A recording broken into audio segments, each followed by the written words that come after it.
devices. We turn our phones off. We don't listen to media. And that happens every week, as you know, from Friday night sundown to Saturday night. So this was the same thing. It was Shabbat morning. We went to the synagogue, and it was early in the morning here, but I go to a very early service.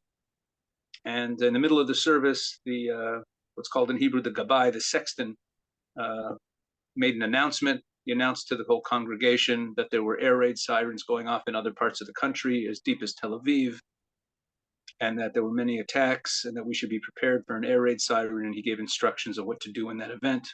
Okay, there have been air raid sirens before. Maybe this is another flare up from Gaza. We've had those before. And then I was called upon to lead the second half of the service, and that includes reading the prayer for the welfare of our soldiers. And when I read it, because we already knew the gravity, information started to trickle through. People who were involved in the security of the community do have their electronic devices on for security purposes, so they were already filtering through information to us. And it was very emotional. I and many others broke down in tears when we were reading that prayer. And then right around the time in the service where the Kohanim, the priests, those members of the community who are descended from the family of Aaron the high priest, who in the Jewish community, we know who they are, we track that lineage. And the priestly members of the community, at a certain point in the service, go to the front of the sanctuary, and they bless the congregation with the priestly blessing. And it was really, they had already ascended. They were already ready with their hands outstretched, ready to bless the congregation with the traditional priestly blessing, which is the 3 verses from the book of Numbers chapter 6, verses 24, 25, and 26. They were about to recite the first words of the priestly blessing, and the air raid siren went off, and we all followed instructions and laid down on the floor with our hands on our heads. At that point, we were praying in the basement of the synagogue, which is also reinforced and is legally a bomb shelter as well. So we were all down there. We had moved from the sanctuary upstairs.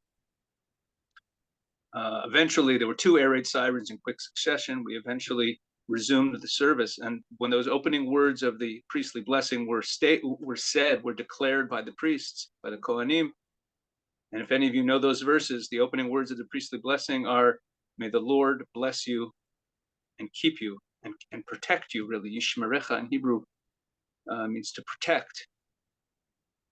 Saying those words, hearing those words, "May the Lord bless you and protect you," at that moment, somehow they were much more chilling, much more poignant at that moment. In any event, we finished the service. We went home. Upon arriving home, my son-in-law, who's an officer, he's in career military. He's an officer in the Nachal Combat Brigade, the infantry brigade. He turned on his phone, and he saw that he was being called in. He had to go. He packed up his bags, and for the first time in his life, he drove his car on the Sabbath. He got in the car and drove off to get the base. My 19-year-old son, who's currently enlisted, who's also in a combat, he's combat infantry and in a special unit within the Givati Brigade. He was home for the festival, and his phone was on. As an enlisted soldier, he has to have his phone on at all times. He looked at his phone, and he was told to stand by and that orders would be coming soon, where and when he had to go. A few hours later, I drove my car for the first time ever on the Sabbath day, drove him to the train station here in Beit Shemesh, dropped him off, and there were many other parents in their festival clothes dropping off their children to head into combat. After the Sabbath ended, there was no reason to drive anywhere else, and driving is forbidden on the Sabbath except for life-saving purposes. There was no more lives to save for me, so I left. I stayed at the parking lot of the Beit Shemesh train station, where I dropped my son off until the end of the Sabbath, a few hours, and then I went home. When I got home, my 25-year-old son, who's a reservist in the Nachal Brigade, combat infantry, had just received a call that he had to pack his bags, and he was being picked up in a few minutes. And then my daughter, who's a combat medic in the Home Front Command, she received a message that she should be ready the next morning to report. So as of right now, I have 3 of my own children and my son-in-law, so 4 of my kids really, who are down near the front, who are in combat units, and I'm hanging on every message I get from them. Every time I get a message through that they're okay, and my son, my 19-year-old son who's enlisted, it's the particular group that he's in has been in the news a bit because a number of the recent incursions, because the incursions by the terrorists did not end on Saturday. We'll get to that in a moment. They continue. He's been involved in what they call combing, cleaning out the Israeli towns from terrorists, and he's been involved in that. So it's very scary for us. It's very frightening. But he's okay as of now. So that's where things stand for me on a personal note. Well, I'll add in that last night I attended the funeral of a commando who was the son of close friends of ours who live around the corner here in Beit Shemesh. Dear friends of ours, we've been friends for many, many years. And we attended his funeral at the military cemetery on Mount Herzl. And then today, just a couple hours ago, an email went out on the community, to the community email list, that another young man in our community fell today. And we can expect, unfortunately, for this to continue. So it's a very tough time. Israel's a small country. It's a lot of social capital in the population because it's so small and intimate. Everyone knows everyone, or is only 1 or 2 steps removed from them. And that makes the pain, the collective pain that we feel as a nation going through these things, more acute. But it also builds a stronger sense of unity and resolve. There's a sense of family that exists within the population of the state of Israel. And if there's a silver lining in all of this, although we don't know how this is going to turn out, but at least one silver lining we're seeing right now is that the state of Israel, the Jewish people, are unfortunately, this is what it often takes to bring families together. But there's a much greater sense of unity and resolve in the population right now that we're all feeling. Now, our enemies attacked us in this horrific, brutal way, as I mentioned, on one of the holiest days of the year, one of the most sacred days of the year, and one of the most joyous days of the year. And it was hard not to notice, and perhaps they planned it this way, that it came almost 50 years to the day, almost 50 years to the day, after the outbreak of the Yom Kippur War, Yom Kippur, the Day of Atonement, which is so that war is named after the day it was of the attacks where the Arab nations, Syria, Egypt, they launched a surprise attack against Israel on the Day of Atonement, on the holiest day of the Jewish year, and led to one of Israel's most perilous hour until today, meaning from the Yom Kippur War till today, there has never been a more dangerous time. The wars the various conflicts that we've experienced in Israel since 1973 have not threatened the state of Israel in the way that this conflict does. Not because Hamas is a threat to destroy the state of Israel, but because of the other enemies that surround us that are lying in wait to jump in at any moment, that already have begun to some extent making noise in that direction. So we're in a very dangerous moment right now, and it's hard not to notice the parallel between the Yom Kippur War and this war, which broke out on the festival. And I think that this is, first of all, it was a tactical error by our enemies. It was a tactical error in 1973, and it was a tactical error now. Let me state that, I've been doing a lot of talking about this conflict. When I'm speaking to combat soldiers, I can throw in some other little notes that maybe you can relate to. The tactical error that they made, besides the fact that it gave the spiritual dimension and I think enhanced the unity of the people, in the Yom Kippur War 50 years ago, what the Egyptians and Syrians didn't realize is that because they attacked on Yom Kippur, it was very easy to mobilize all the reservists. Because no one was at work, no one was on the roads, everyone's at home or in their synagogue. The roads are empty, and it made the mobilization very easy. Everyone knew where everyone was, and it was very easy to transport them. And the same thing was true this time. Israel has called up, as of now, close to 500,000 reservists. And at the end of one day, they had already called up over 100,000 reservists. And remember, we're talking about a country the size of New Jersey. They'd already called up over 100,000 reservists who were already Everyone was pretty much in place. And it's because it was a festival. The roads were empty. People were at home. They were in the synagogue. They were easy to find.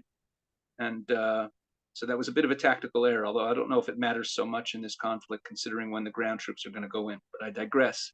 Let me get back to the spiritual dimension here, because I think this is very important for all of us to bear in mind. Because when you pay attention to details, I'm fond of saying that history, in one important way,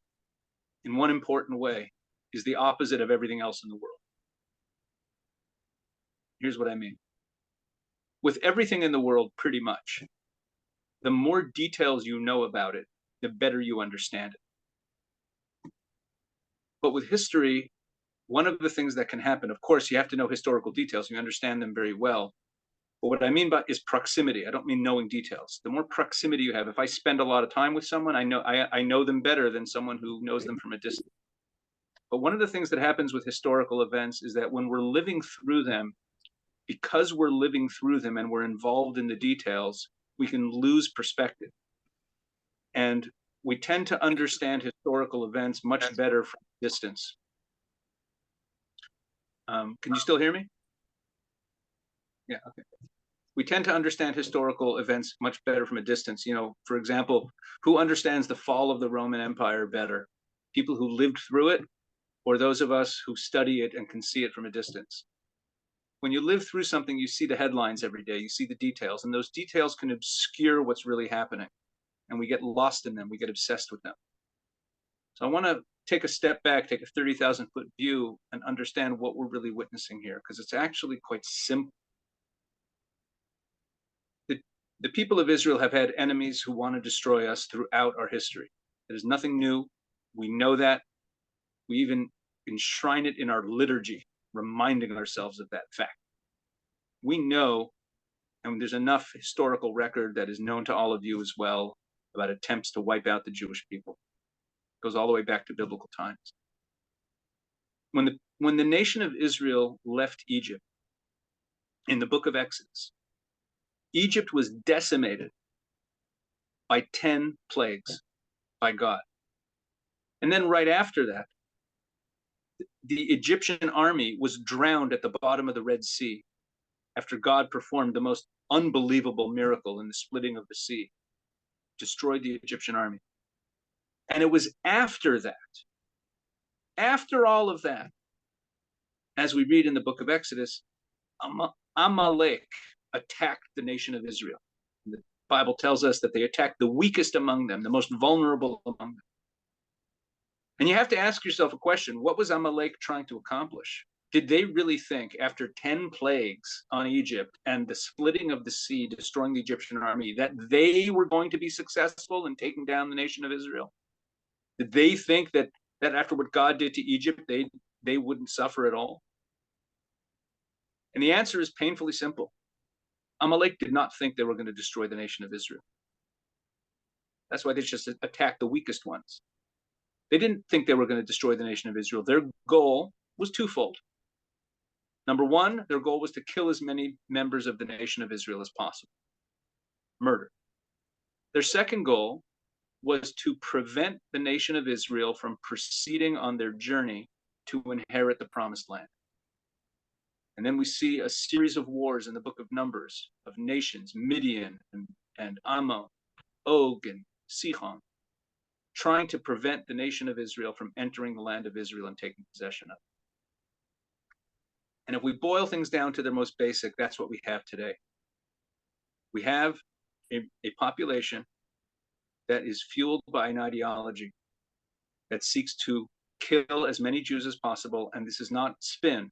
The Hamas charter, the organizational charter of Hamas, declaring their beliefs, principles, the opening lines of it say that they are devoted to the killing of Jews, to the eradication of the Jewish people, not the state of Israel, of the Jewish people. They seek to kill Jews, and they seek to wipe the state of Israel off the map to prevent us from taking possession of the land of Israel. And I'll go a little bit further. One of the strangest features of the, I would say, political landscape, but it's really the cultural landscape vis-a-vis Israel, is this bizarre alliance between the extreme progressive left and Muslim fundamentalism. It's very strange because their ideologies could not be more different. And yet, when it comes to Israel, they seem to be on the same side.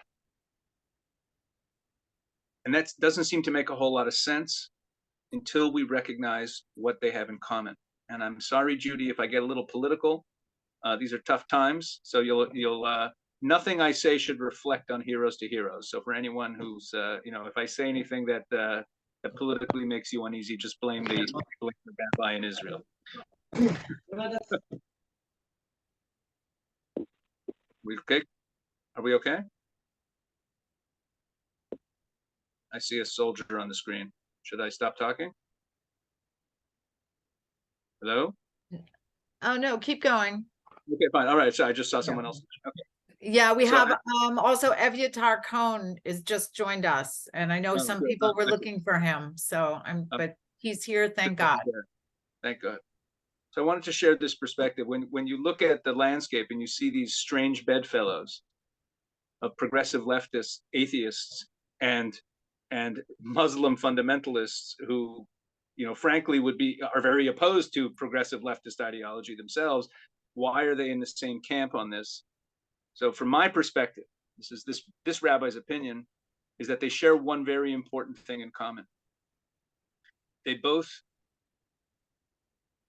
do not accept the truth of the Bible. Islam does not accept our Bible as the inerrant word of God, and neither does the atheist progressive left. And for both of them, if the prophecies of the Bible are clearly fulfilled, they have a big problem because they can't accept the truth of the biblical narrative. If it's true, then they have to accept a whole lot of other things in that book as well. And the people of Israel returning to the land of Israel after 2,000 years to take possession of the land of Israel and reconstitute ourselves as a nation in the land of Israel after such a long exile is the most improbable, we should say impossible prophecy in the Bible. And it's the most repeated prophecy in the Bible. And if the Jewish people today, who have clear record that we are in an unbroken chain of tradition, the same Jewish people since biblical times, if we inherit the land, if we take possession of the land and we reconstitute ourselves as the people in the land, if the Jewish state is legitimate, then they have a problem. So they oppose us. So they must redefine us as colonizers. They must redefine us in all sorts of other ways, because we can't simply be the Jewish people returning to our homeland. So that's what I believe this war and all of the wars Israel has fought are really about. I think that's what it's about at a spiritual level. I think it's also about the fact that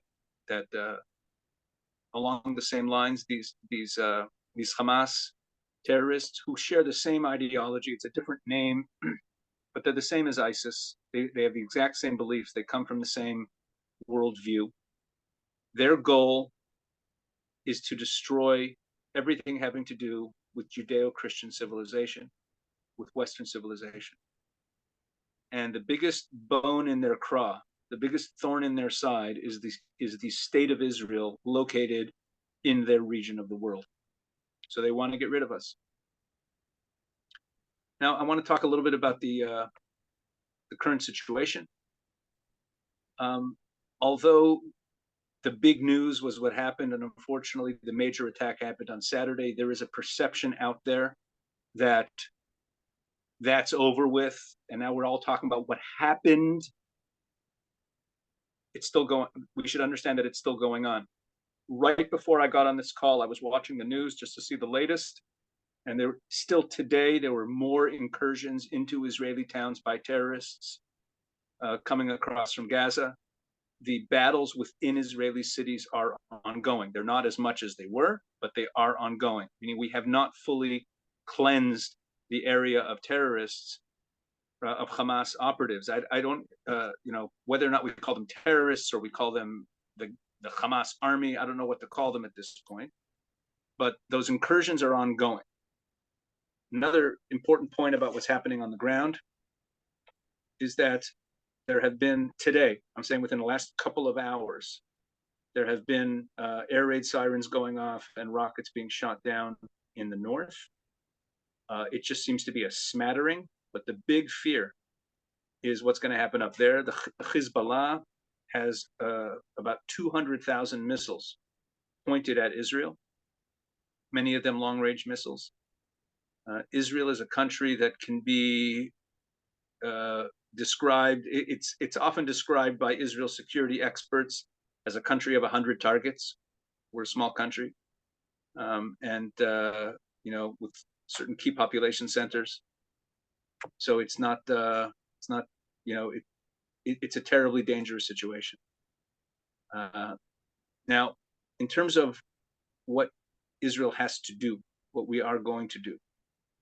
So over the last number of years, over the last couple decades, what we've had is especially since the pullout, Israel used to fully occupy the Gaza Strip. There were Jewish communities down there, and then they were pulled out.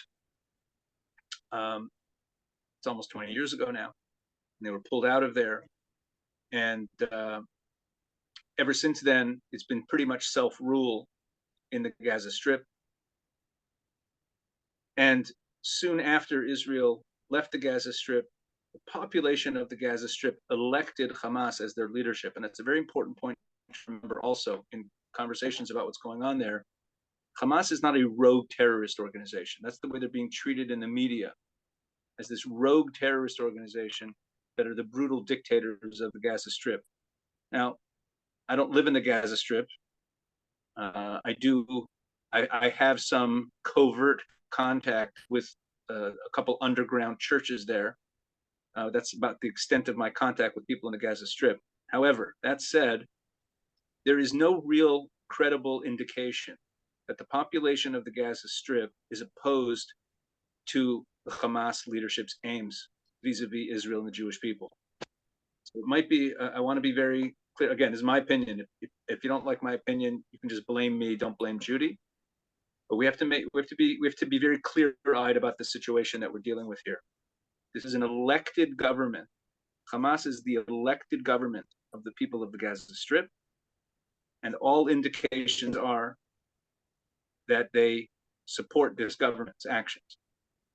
And therefore, we should not be viewing Hamas as a rogue terrorist organization. If we got rid of them, everything in Gaza will be fine. That makes this situation even more complicated. So over the course of the years since Israel pulled out of the Gaza Strip and Hamas fully took over, every few years there's what we might call a mini war. In Israel we call them operations. We have this mini war where they start firing lots of missiles. They're always firing missiles periodically. The communities around the Gaza Strip spend a lot of time in their bomb shelters, but when there's a little wave of terrorism and a wave of too many rockets flying, Israel goes in, slaps them around, hits a few strategic targets, sends a message, as it were, destroys some of the infrastructure, and then there's a ceasefire, and then they rebuild. And this has been a cycle that's been going on for many years. The problem is that every time they rebuild stronger. And everyone has known in Israel, it's always been a question in each of those flare-ups, it's always been a question, are we going to send troops in on the ground? Are we finally going to go in there and clean out the hornet's nest? And of course, that's a political question as well, and a question of when you go in on the ground, obviously you're talking about more casualties, both casualties of your own men and civilian casualties, and everything that goes along with that. It's not so simple. So that's always been kind of a can that's been kicked down the road. And this event that took place this past Saturday has completely made that attitude and that approach moot.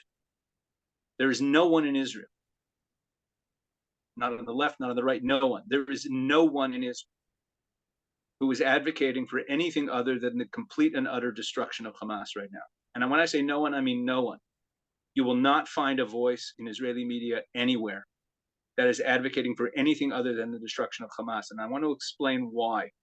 It's not about revenge, and it's not, and it's not about, anger. If we have to remember that Hamas, like Amalek, in the biblical story I told you, did not think that they were going to wipe out the state of Israel with this attack. Their goal was to murder as many Jews as possible, to commit atrocities, to terrorize the population, and potentially to drag Hezbollah and others into the war as well. But that was their aim. And therefore, if when this ends, Hamas is still standing as an organization at all, if they still have any power, if they still exist as a viable entity, they will declare victory, and I believe that they'll be right in doing so. And the message it will send to Israel's enemies, to Hezbollah, to Iran, and others, will be devastating for Israel. It will project weakness, it will invite further attacks, and it will demoralize the Israeli population that will feel beaten. Again, and I think we will be beaten if that happens. Israel has no choice. If we've been kicking a can down the road, knowing that at some point we would have to clean it out, it's been made very clear that that time is right now and we have to clean it out. And that means there's going to be a ground invasion, which hasn't begun yet. We're still securing our towns and still doing a lot of strikes from the air before going in on the ground. But when that ground incursion begins, it's going to be deadly. It's going to be house-to-house combat. Everyone in Israel is preparing themselves emotionally, and we talk about this openly. We're preparing ourselves for casualties on our side. We know that's going to happen. But we're also preparing ourselves for the fact that we will be, and I'm saying this straight out, it's a fact. It's going to happen. We are going to be inflicting civilian casualties. It's unavoidable. It will happen. And we have to have the resolve to accept that fact. When the United States bombed Dresden, when the Allied forces bombed Dresden in World War II, when they firebombed Japanese cities before the nuclear wars, when the nuclear bombs, when they firebombed Japanese cities, they didn't do it in order to commit atrocities. But when you're trying to bring an evil regime to its knees that doesn't care, unfortunately, this ends up being a part of it, and this is war. And we must defeat them. We don't have an option of not defeating them. That's the reality, and that's the sentiment in Israel at this time. Now, what this means, and here I'm moving to my close so that I can take some questions. What this means, what I've just laid out as in terms of what's coming, here's what it means. It means that as soon as Israel starts making progress in eradicating Hamas, and the scenes of this past weekend start fading into memory, and great lovers of the Jews, like the French government, stop putting the Israeli flag on their government buildings, when all these things are fading into the background, Israel is going to come under tremendous pressure from the world to back off, to move to a ceasefire. And de-escalation in this particular situation could grant a victory to Hamas and ultimately to Hezbollah and Iran. And we have to have the stomach to recognize that. What this means that we need from America is as follows. Now here, I want to speak to what's going on with what America is committing to. President of the United States and the Secretary of State is here today, and Biden and President Biden gave a speech the other day. And there's many people and all these congressmen and senators jumping up and down, talking about how they're going to start sending weapons and sending money to Israel. Now, look, I don't control what they're going to do, but from where I sit and from the people I talk to and credible people that I talk to, Israel's primary needs right now are not for money and not for weapons. We have a powerful economy. We have a high-tech army with the best equipment. We have what we need to defeat Hamas. We're not fighting the Russians here. What we need more than anything else is for our leaders to have the courage to stand up to the pressure that will come to bear upon them to back off in the coming days and weeks. That's what we need. So those in America, so we have a very dangerous situation right now in the United States. And now I'm going to tell you exactly what we need from you. The dangerous situation that Israel has in the United States is in terms of the political narrative, which is going to be important for the reasons I've just said. The left wing in America has never really been with us, and they're really not with us now. They're showing their true colors more quickly than I even thought they would. We're seeing the demonstrations all over Western cities and in the United States too, of people celebrating Hamas for what they've done. It's unbelievable. So the left, whoever on the left hasn't abandoned us yet, we can't count on them to be with us. But on the right, we're seeing an increasing isolationism.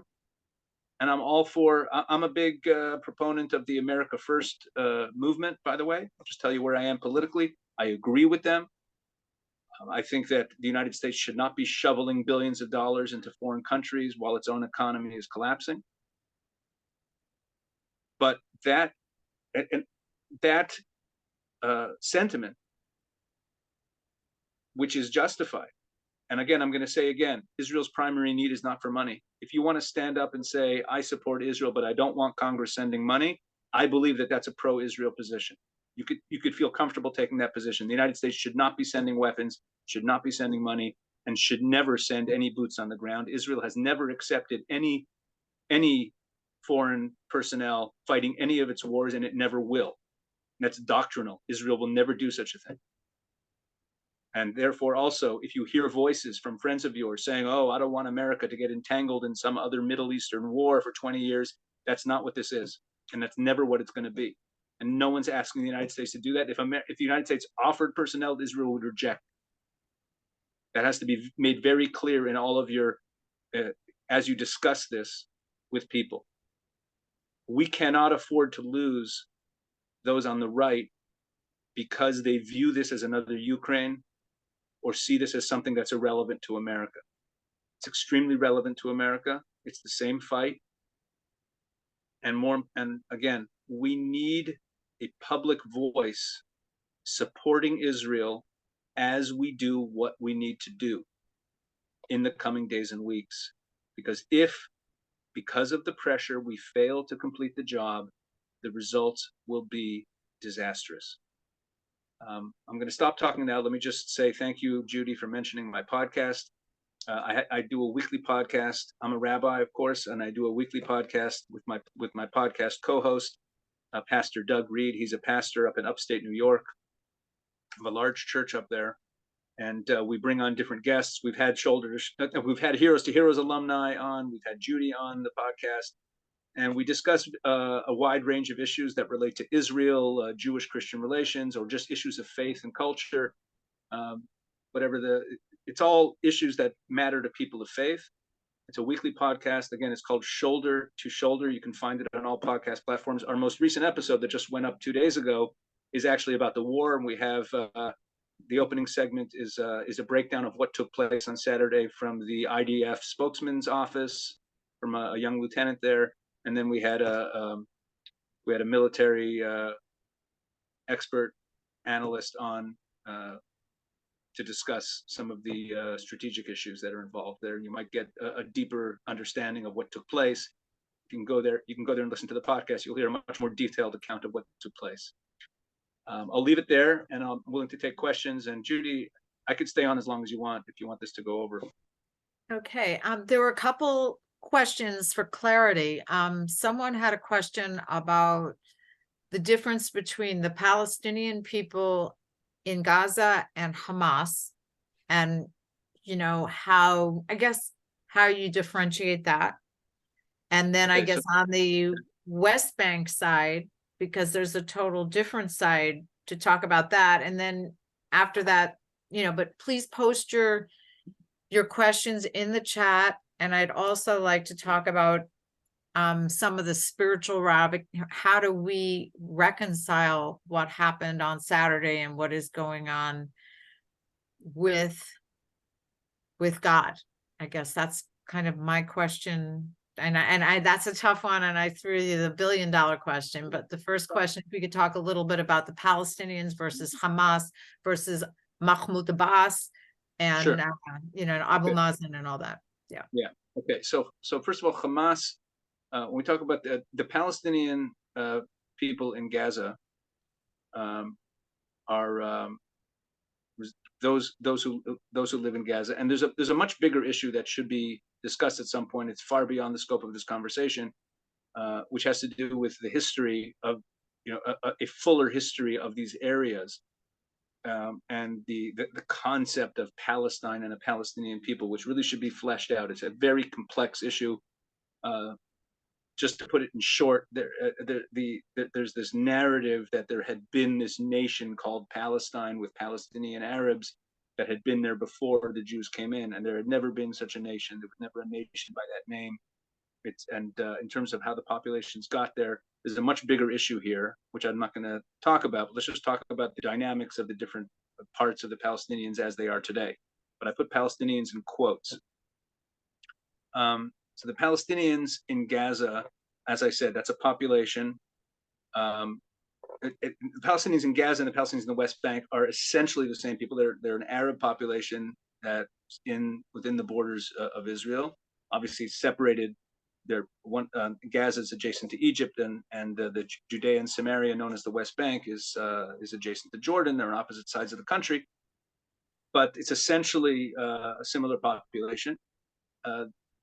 Mahmoud Abbas, who sits in Ramallah in the West Bank in Judea, he is the head of the Palestinian Authority. The Palestinian Authority is the entity, the renamed entity that was previously before 1994 was called the PLO, and it changed its name to the Palestinian Authority because it became an actual government. And they were the government that was negotiated with by the Israelis originally with Bill Clinton to create the autonomous zones of the Palestinians that, if it had turned out peacefully, would have eventually led to a Palestinian state, but it didn't. Now, but that originally included the Gaza Strip as well. The Gaza Strip was under the Palestinian Authority, but there are regional within the Palestinian Authority. They have elections for local elections, and the Gaza Strip had its own local elections a number of years ago, and they elected Hamas, and Hamas ran as a political party. They had been just a terrorist organization before that, but they ran as a political party, and they overwhelmingly won in Gaza. So they took over the Gaza Strip. They proceeded to make all-out war on the Palestinian Authority operatives who were there, those who were loyal to Abbas. And what you have today is really two separate entities governed by two separate bodies. You have the Gaza Strip governed by Hamas, and you have the Palestinian Authority governed by Mahmoud Abbas and his gang. Although Hamas is pretty strong and growing in strength in the West Bank as well, they're not in power. And that's one of the reasons. Mahmoud Abbas, who's the head of the Palestinian Authority, was elected to a 4-year term, and I think it's about 13 years ago or more that he was elected to that 4-year term. I think it's more than that. I don't know how many years it is. It might be way more than that. He's been in power for decades, and they never have elections anymore. One of the main reasons they never have elections is that they're afraid that if they have elections, Hamas is going to take over the West Bank too, because Hamas. And this speaks to what I raised earlier about this. There's this media narrative that the Palestinian people oppose Hamas, and Hamas is this criminal leadership that they don't support.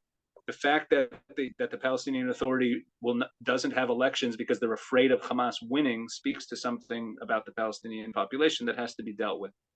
It has to be thought about clearly. We have to be clear-eyed when we think about this situation. So you have two different entities: Hamas in the Gaza Strip, Palestinian Authority in the West Bank. And Hamas is an officially Islamic organization, again with the same ideology as ISIS. They're funded by Iran. Their goal is openly to eradicate Israel and wipe the Jews off the face of the earth, as opposed to the Palestinian Authority, which is officially secular, even though it's quite Muslim.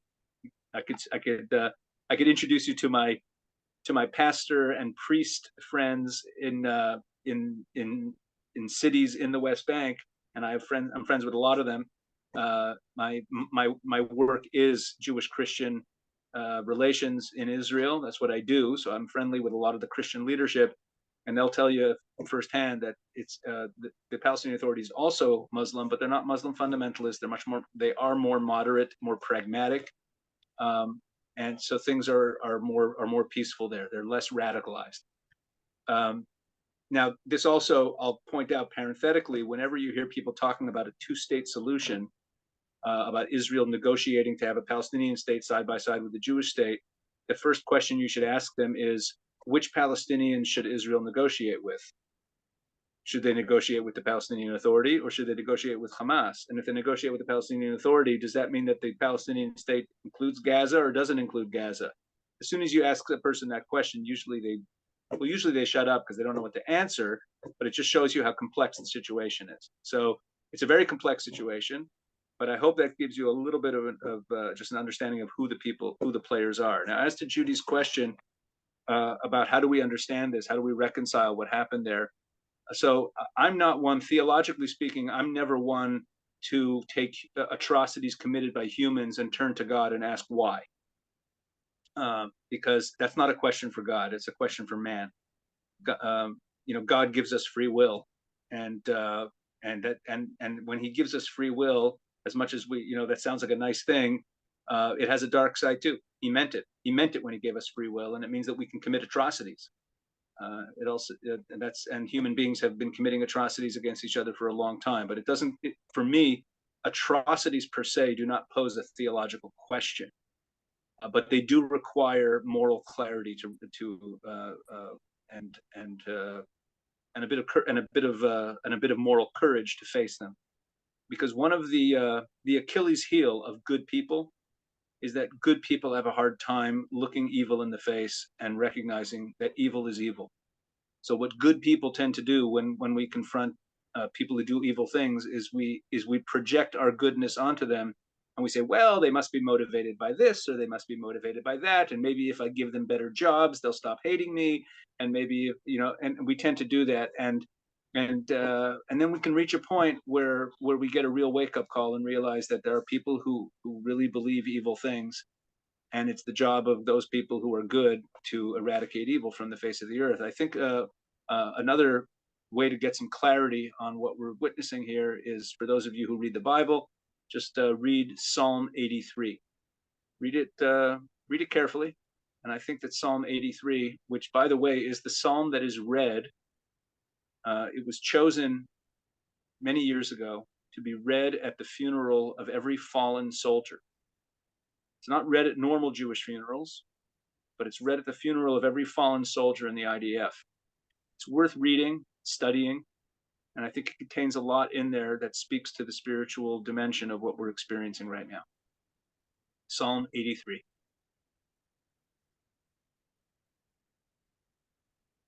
Okay, we had a question. There are a few questions, but this one might be quicker to answer. It just popped up.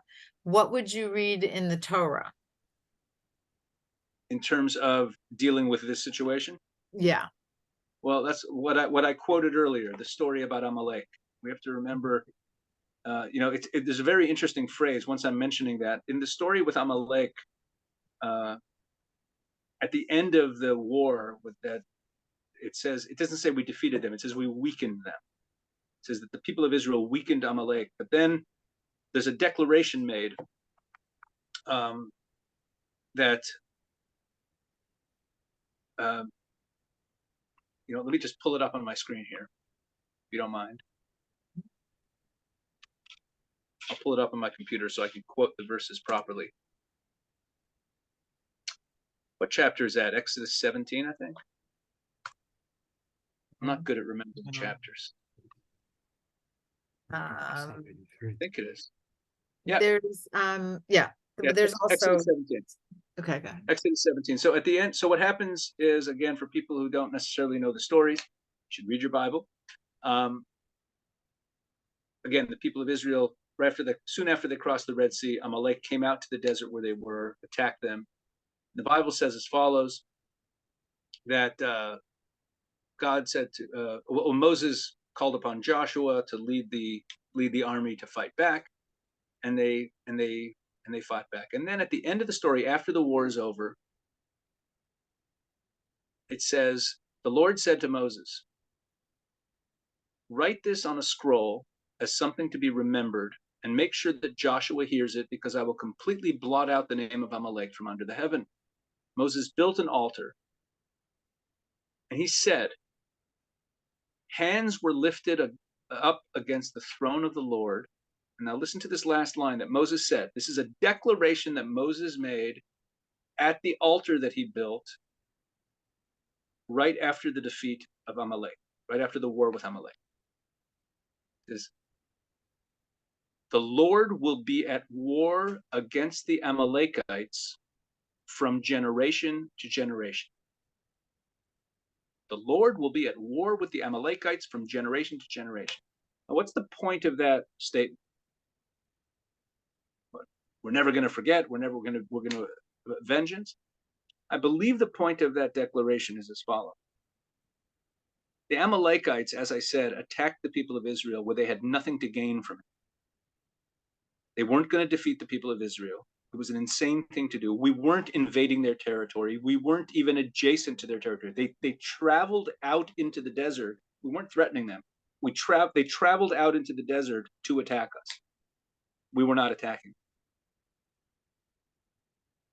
I believe that what the Bible means by what Moses meant when he said that this is a war that's for every generation is that unlike the other nations that we read about in the Bible that don't exist anymore, like I don't know anyone who's a Moabite or a Midianite right? I don't know anyone like that. Those nations are gone. But the Bible says that the war against Amalek is forever. In other words, what the Bible's telling us is that this war is not just against the actual genetic seed of Amalek. Amalek is a typology that exists in every generation. And in every generation, we are called upon to defeat Amalek again. And Amalek is that evil that good people don't understand. It's irrational. So we think we can buy it off. We think we can, we'll just make life better for them and they won't hate us. Like I said before, we don't understand it because it makes no sense. All they want to do is kill. All they want to do is commit evil acts. And it's the job of those who fear the Lord of the Bible to make war against this evil in every generation. And that's something that a lot of people don't want to hear. But that's the passage. You're asking me what passage I look to in the Bible for clarity on this? That's the passage I look to.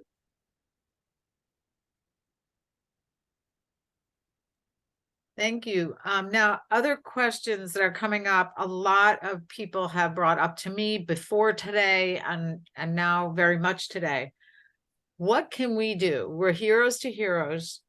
Is there something we can do now for our brothers and sisters over there? Do we wait until after?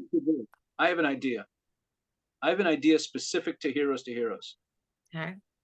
Okay. And I think it would be really amazing if we could get Heroes to Heroes alumni to make short selfie videos, holding your phone vertically the way I am, the kind that people could view on a phone. Make short videos, keep it under a minute,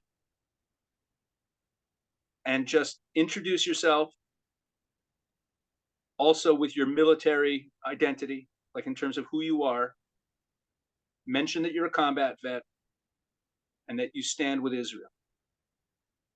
And you send those to me, get them over to me, and we'll create a channel and we'll push them out. I'm a columnist for an outlet called Israel 365 News. By the way, if you want to get news, mostly analysis, there's more analysis than news there about Israel from a biblical faith perspective, but also news. I'm a regular columnist at Israel365news.com. That's another way to find me. Besides my podcast, if you want to read my writings, I write a few columns a week. Some of them are more spiritual, some of them are more political. As you may have noticed that I'm a rabbi who doesn't shy away from bringing politics in. I think politics is important in our faith because it's part of It's all about how we're running the world, right? In any event, Israel 365 is a media company, and they push out news stories, and they have hundreds of thousands, I wouldn't say millions, but hundreds of thousands of readers, and they're read in the Jewish community and the Christian community as well. And if you send me these videos, we can start pushing them out on a regular basis into the Jewish population here, so that they'll get that and they'll get that encouragement from you. And it's also a good way to show more and more support for Israel. As I've said, the most important thing that we need from everyone who's a supporter of Israel is to be there in the messaging war, to be there in the narrative war that we are going to be fighting. Right now, the world is pretty much on our side. All the horrible images are still fresh in people's minds. But we have to be ready to face up against the spin that is going to come. And what Israelis need and Israeli soldiers need right now is encouragement, and having that encouragement from combat vets, giving them encouragement in what they're going through. We will get these videos out to the soldiers, and we'll get them out into the public. And I think it would be a great thing if we get a whole bunch of them. We could release them, like, one a day or something, or maybe a few a day, depending on how many we get. And we'll just get a steady stream of heroes to heroes guys expressing their support for the Israeli soldiers. I think it would be an amazing thing. Now that's great. And send them to me, because in the United States, Jay and our partners at Jewish National Fund will get them to the Americans. Right. And we'll just start pushing them. We'll push them out through all our channels. We have all the media channels of Israel 365. We'll push them all out. Okay, now somebody, our cleaning people just walked in. Now someone has a question about how did Hamas sneak into the border? Okay, I guess that we're going back there. I'm not an expert on this, and I know what the official report is. It's complex, but what I would, if the truth is, if you really want to know an answer to that question that's detailed, I'm not saying this as a plug for my podcast, but if you listen to the podcast episode, our last podcast episode, Israel at War, that was released a couple days ago, there is an extensive description of of how they got in terms of exactly what they did. So I can't go into it. It's too complicated, and I'm no expert in this, and I'll probably mess up the explanation of what they did. But it's and it still raises a lot of questions. How the Israeli security services missed this is also something that we discuss on the podcast. There's a lot of unanswered questions, but we'll get to. And the attitude in Israel is, yes, heads will roll. Yes, heads will roll, but that's not the time for that right now. We'll get to that. Because it is incomprehensible that they got through. But like I said, if you want to know just from, not in terms of like, oh my, how did this happen? Like, how did we let it happen? But if you just want to know the technical details of what they did to get in and how it went down, go ahead and listen to that episode of my podcast. It's laid out pretty clearly there. Okay, great. And someone also talked about, the basic verbiage of the video. I saw that comment come up on the screen. I would do it just from your heart. I'd say do it from your heart. Just do it from your heart. Just, there's no need for, it shouldn't be scripted anyway. And just be like, hi, I'm Pesach Wolicki, and then just say who, something about your, just a little identifying details about your service and your background. And I just want to say to my, to those of you fighting for Israel, and say whatever comes to you. Say whatever comes to you. Say whatever. Give them a blessing, or give them encouragement, or tell them to stay strong. Whatever you feel like. Right. Whatever you would want to hear in the same position. You have all been. There you what go. Would it be important for a civilian? You know better what to say to these guys than I do. That's the truth. Yeah. Okay, so I just want to thank you, Rabbi Wolicki. I've already had people asking for to do this again. We will probably do in a couple weeks. I'm going to talk to Rabbi Wolicki. My husband and I are traveling to Israel on Monday. We need to help our daughter. If you want, maybe something I should say offline, but if you want, I could bring someone else on with me who's more of a sort of, a military guy to answer some of those questions as well. I could do that too. We could do more than one person together if you want. Yeah, we can talk about that. We'll talk about And so if noon seems to be a good time, we're able to get a lot of people. I'm gonna shut down the recording now, but I just want to say, thank you all. Feel free to reach out to Zev with any spiritual challenges. We are all here. The staff is here. I know Roberto is our director of intake. I saw he's here somewhere. I'm only seeing one page right now. And Kayla Zapata Kelly is our director of operations. She's here. Jared Levy, who is the treasurer of the board. Thank you for being here. And Mark Lyon, who's another board member, is here. Meredith Kayam is here. You have a lot of people supporting you. We'll talk about, God willing, we'll get to the other side of this conflict in, shorter than expected, or, whatever it is. And we'll talk about things we can do once it's over, and we'll get teams traveling again. And, our team that was supposed to leave on Monday, God willing, we'll get you there in February or March, or probably March we're looking at, but we're going to figure that out. But thank you so much, Rabbi Wolicki. Thanks to my husband, who is tremendous support, and feel free Judy, to reach out to him. let me just say one last Yeah. thing. As you're praying for Israel, and I hope you're praying for us, because we need prayer. I want to recommend, I just mentioned Psalm 83, but that's really a psalm about, like I said, that's for the funerals, but there's a lot of theology in that. But in terms of prayer for Israel, my recommendation is to pray using the text of Psalm 20. Psalm 20, which it opens with a call to God in time of trouble. It ends with the defeat of our enemies on the battlefield. And I really believe that Psalm 20 is the prayer we should be praying right now. So I just wanted to add that in. If you're looking for a way to pray, obviously you're also going to pray from the heart and say whatever you're going to say. But I think Psalm 20 is really a good focal point.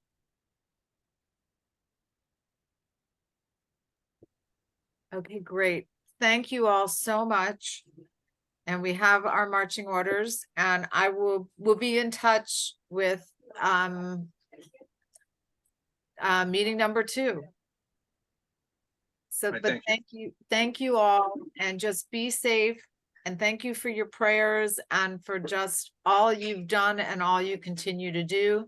And Rabbi Wolicki, and I know we have Yosef Harel and Evyatar and Ari, who already had to leave, but thank you. We'll be praying for all of you, for your safety and the safety of your friends and family and our greater family in Israel. Thank you. God bless. Thank you. Thank you. Thank you very much.